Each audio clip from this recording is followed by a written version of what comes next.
There was a day when painting was new, and the people that became good at it were the ones that were painting. It's amazing to me how many people have opinions about Facebook or Instagram or LinkedIn or making videos or doing this kind of podcast and getting people to listen to it. A whole lot of people with opinions who've never done it. And so I believe the great way to be great at anything is to be a practitioner.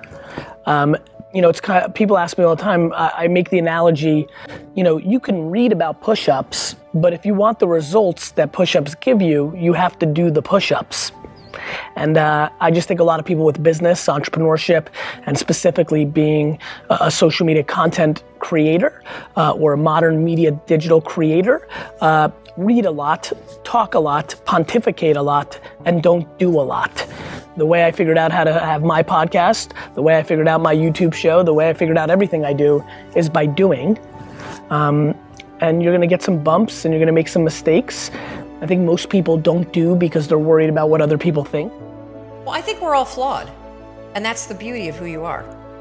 And instead of trying to make yourself perfect in every area, it's so much easier when you accept the things that you're terrible at, or that are your weaknesses, or that are the things about your wiring. Look, if I were diabetic, I would take insulin. I happen to be somebody that's wired for anxiety. No big deal. So figure out how to, instead of fighting those things, actually trick it. Because the truth is that you're never gonna feel ready to make these changes. You're never gonna feel like doing them, but you can always make a decision. That's always in your control. Staying with somebody that treats you like garbage is a decision. It is. Staying at a job that you hate is a decision. Staying in the body that you are not proud of is a decision. Is it going to be easy? No, it's not gonna be easy to change. It's simple. It's your job to push yourself. And I don't care if you're Dr. Martin Luther King Jr., or you're Michelangelo, or you're Lin-Manuel Miranda, who wrote Hamilton, you will struggle with self-doubt. And everybody that you admire, everybody, and the list is the same for everybody. Oh, Oprah Winfrey, and I wanna be like, Tom, and I wanna be like, Branson, and I wanna be like Jay-Z, and I want everybody's list is the same. Bill Gates, and do you know what those people do? They do not have the habit of hesitating. They trust themselves. We're surrounded today by people being satisfied with mediocre. And for me, as soon as I realized that I could believe in myself, and I had a supporting crew beside me and around me, that it opened up a lot of the doors. And the moment I used someone else's standard of excellence, that was just enough to get me moving. And then you need to put that person aside or look past that person and create or do you. Create your own lane. And so for me, once I stopped looking at what everybody else was doing and then truly believed in what I could do, that, combining it with all those character traits that I talked about before, that's when human potential is truly can be found and experienced. Over a few weeks of difficult training, my SEAL class, which started with 150 men, was down to just 42. There were now 6 boat crews of 7 men each. I was in the boat with the tall guys, but the best boat crew we had was made up of the little guys, the Munchkin crew, we called them. No one was over 5'5". The Munchkin boat crew had 1 American Indian, 1 African American, 1 Polish American, 1 Greek American, 1 Italian American, and 2 tough kids from the Midwest. They out-paddled, outran, and outswam all the other boat crews. The big men in the other boat crews would always make good-natured fun of the tiny little flippers the Munchkins put on their tiny little feet prior to every swim. But somehow these little guys from every corner of the nation and the world always had the last laugh, swimming faster than everyone and reaching the shore long before the rest of us. SEAL training was a great equalizer. Nothing mattered but your will to succeed, not your color, not your ethnic background, not your education, not your social status. If you want to change the world, measure a person by the size of their heart. not by the size of their flippers. Thriving is really the stage beyond surviving and succeeding. But what is exciting about the concept of thriving is that you can be thriving even in the most extreme and challenging circumstances.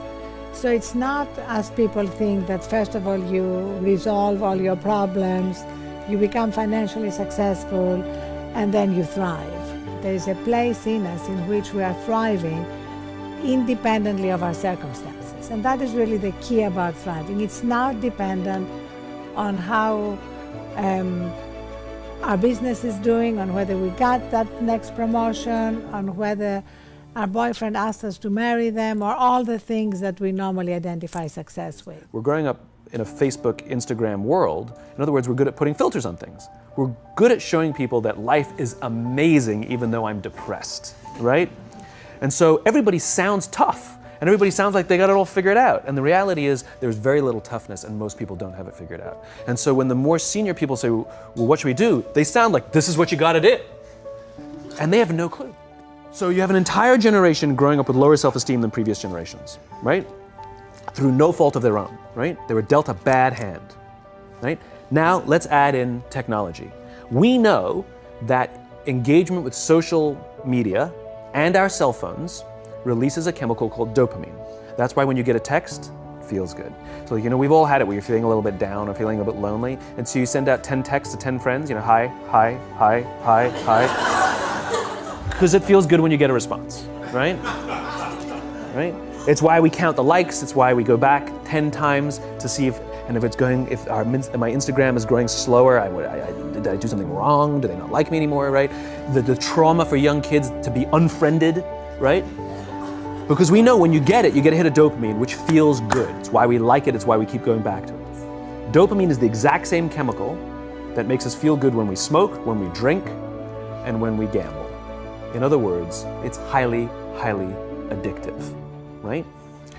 We have age restrictions on smoking, gambling, and alcohol, and we have no age restrictions on social media and cell phones, which is the equivalent of opening up the liquor cabinet and saying to our teenagers, hey, by the way, this adolescence thing, if it gets you down. But that's basically what's happening. That's basically what's happening, right? That's basically what happened. You have an entire generation that has access to an addictive, numbing chemical called dopamine through social media and cell phones as they're going through the high stress of adolescence. Why is this important? Almost every alcoholic discovered alcohol when they were teenagers. When we're very, very young, the only approval we need is the approval of our parents. And as we go through adolescence, we make this transition where we now need the approval of our peers. Very frustrating for our parents, very important for us. It allows us to acculturate outside of our immediate families into the broader tribe, right? It's a highly, highly stressful and anxious period of our lives, and we're supposed to learn to rely on our friends. Some people, quite by accident, discover alcohol and numbing effects of dopamine to help them cope with the stresses and anxieties of adolescence. Unfortunately, that becomes hardwired in their brains, and for the rest of their lives, when they suffer significant stress, they will not turn to a person, they will turn to the bottle. Social stress, financial stress, career stress, that's pretty much the primary reasons why an alcoholic drinks, right? What's happening is because we're allowing unfettered access to these dopamine-producing devices and media, basically it's becoming hardwired, and what we're seeing is as they grow older, too many kids don't know how to form deep, meaningful relationships. Their words, not mine. They will admit that many of their friendships are superficial. They will admit that their friends, that they don't count on their friends, they don't rely on their friends, they have fun with their friends, but they also know that their friends will cancel on them if something better comes along.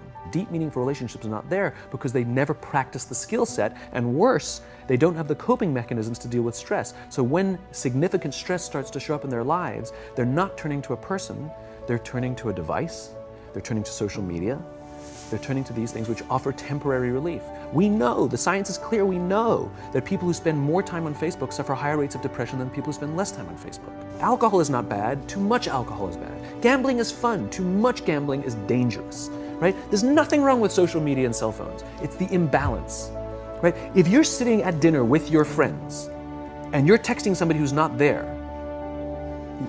that's a problem. That's an addiction. If you're sitting in a meeting with people you're supposed to be listening to and speaking, and you put your phone on the table face up or face down, I don't care, that sends a subconscious message to the room that you're just not that important to me right now, right? That's what happens. And the fact that you cannot put it away is because you are addicted, right? If you wake up and you check your phone before you say good morning to your girlfriend, boyfriend, or spouse, you have an addiction. And like all addiction, in time, it'll destroy relationships, it'll cost time, and it'll cost money, and it'll make your life worse. So for me, the first step is just opening yourself up to new experiences and new role models.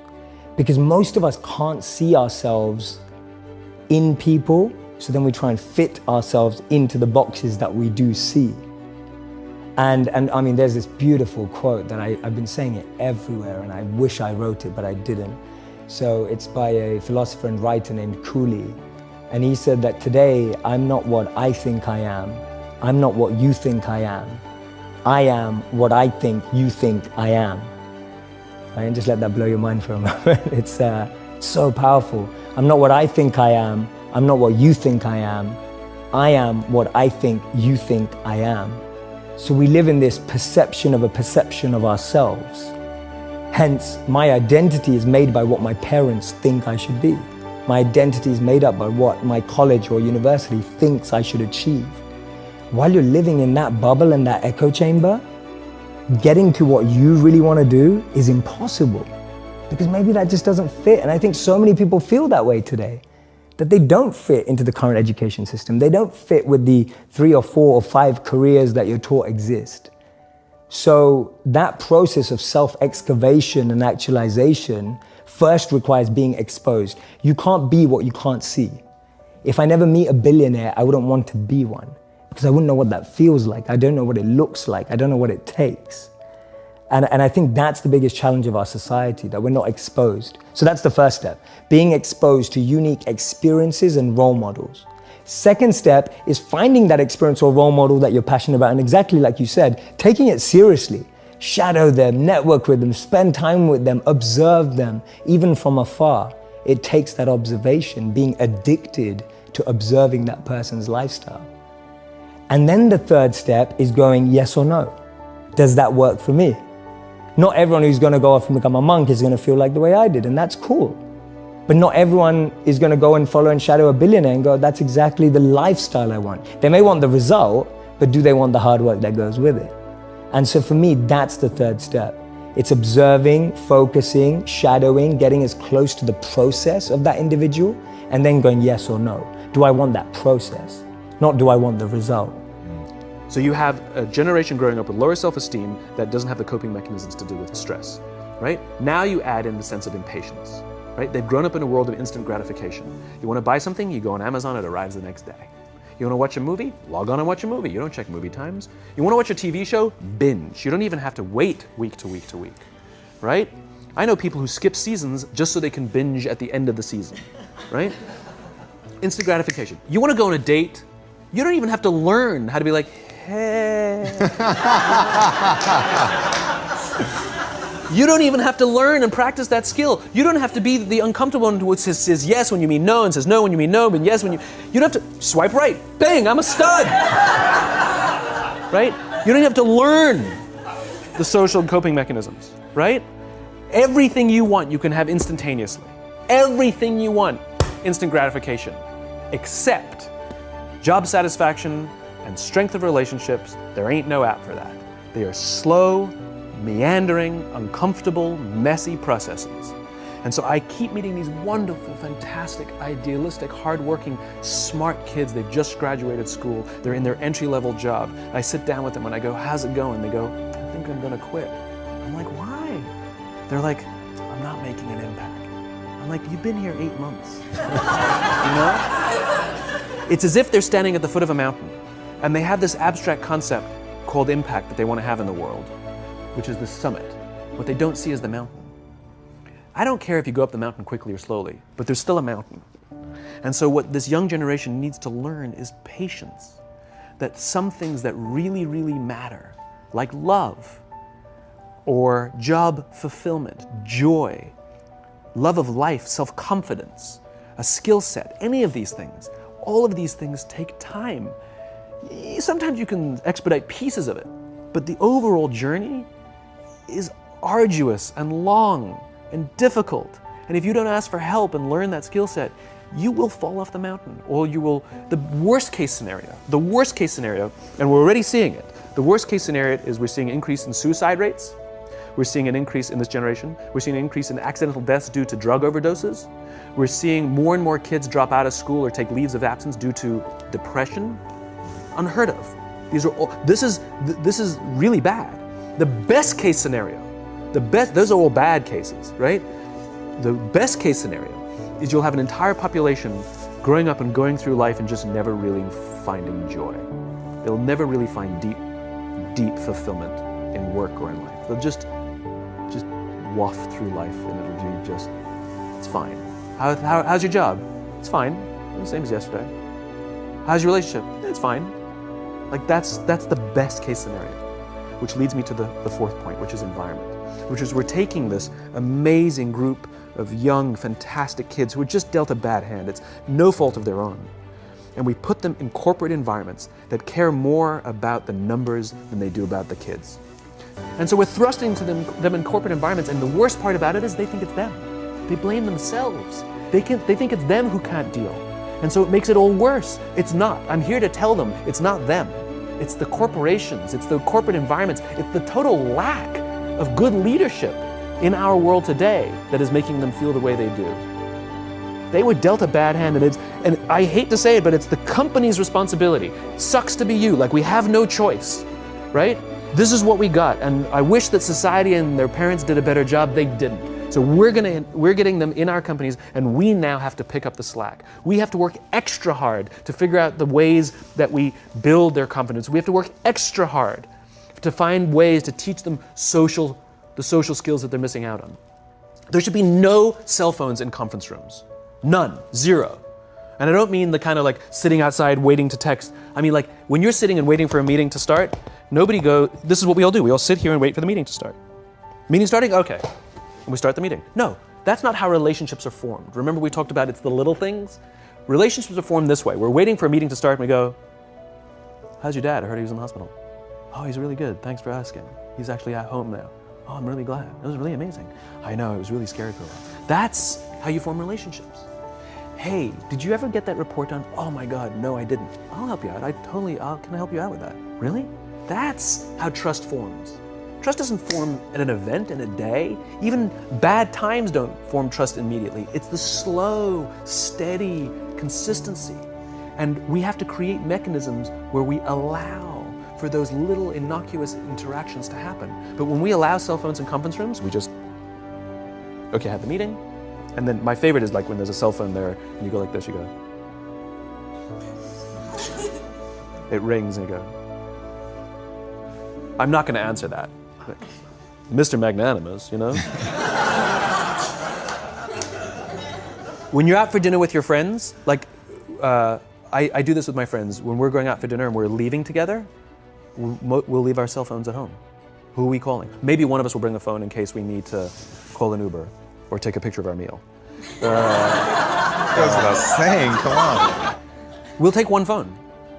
And so it's like an alcoholic. The reason you take the alcohol out of the house is because we cannot trust our willpower. We're just not strong enough. But when you remove the temptation, it actually makes it a lot easier. And so when you just say, don't check your phone, people literally will go like this. And somebody will go to the bathroom, and what's the first thing we do? Grab the phone. Because I wouldn't want to look around the restaurant for a minute and a half, you know? But if you don't have the phone, you just kind of enjoy the world.